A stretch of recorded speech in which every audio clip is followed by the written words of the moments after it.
Hello. അങ്ങനെ ഞങ്ങൾ തിരുവോണത്തിന്റെ ഉച്ചക്കലത്തെ സദ്യയൊക്കെ കഴിച്ച് ഒന്ന് റെസ്റ്റ് എടുത്ത ശേഷം വൈകുന്നേരം അർപ്പിതക്കുട്ടി ഡ്രസ്സൊക്കെ ചേഞ്ച് ചെയ്യിപ്പിച്ച് ഞങ്ങളൊന്ന് വീട്ടിലേക്ക് പോകാന്ന് വിചാരിച്ചു. ഇത് അർപ്പിതക്കുട്ടിയുടെ പുതിയ ഡ്രസ്സാണ് കേട്ടോ. അങ്ങനെ ഞാനും ചേട്ടനും അർപ്പിതക്കുട്ടിയും കൂടിയാണ് പോകുന്നത്. അപ്പോൾ വീട്ടിൽ ഓണക്കോടിയൊക്കെ കൊണ്ട് കൊടുത്ത് ഓണം കണ്ടിട്ട് വരാമെന്ന് വിചാരിച്ചു. അങ്ങനെ പോകുന്ന വഴിക്ക് ബേക്കറിയിലൊക്കെ ഒന്ന് കയറി. ബേക്കറി കയറാൻ വേറൊരു കാരണം കൂടെ ഉണ്ട് കേട്ടോ, അത് പിന്നീട് പറയാം.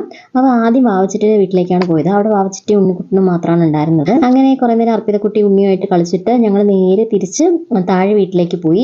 താഴെ വീട്ടിൽ പോയപ്പോൾ കുഞ്ഞാറ്റയും മാമിയൊന്നും ഉണ്ടായിരുന്നില്ല. മാമിയും കുഞ്ഞാറ്റയും മാമിയുടെ വീട്ടിൽ പോയി. സദ്യയൊക്കെ കഴിച്ച ശേഷം അമ്മച്ചി മാത്രമേ ഉണ്ടായിരുന്നുള്ളൂ. അങ്ങനെ അമ്മച്ചിയെ കയറി കണ്ട് ഓണക്കോടിയൊക്കെ കൊടുത്ത് അമ്മച്ചിയുടെ അർപ്പിതക്കുട്ടി കൈനീട്ടമൊക്കെ മേടിച്ച് തിരിച്ച് വീട്ടിലേക്ക് വന്നു. മമ്മിയുടെയും പപ്പയുടെയും വെഡിങ് ആനിവേഴ്സറി ആയിരുന്നു കേട്ടോ ഇന്നലെ. അപ്പോൾ ഇന്ന് പോയതുകൊണ്ട് ഞങ്ങൾ ഇന്ന് കേക്ക് മേടിച്ചിട്ടാണ് പോയത്. അങ്ങനെ വാവച്ചിട്ടും ഉണ്ണിക്കുട്ടനൊക്കെ ഇങ്ങോട്ടേക്ക് വന്നിട്ടുണ്ടായിരുന്നു. നമ്മൾ ഓണത്തിന്റെ ഫുൾ ഡേ വ്ലോഗ് നേരത്തെ അപ്ലോഡ് ചെയ്തിട്ടുണ്ട്. കണ്ടിട്ടില്ലാത്തവർ കയറി കണ്ടു നോക്കാം കേട്ടോ. ബൈ.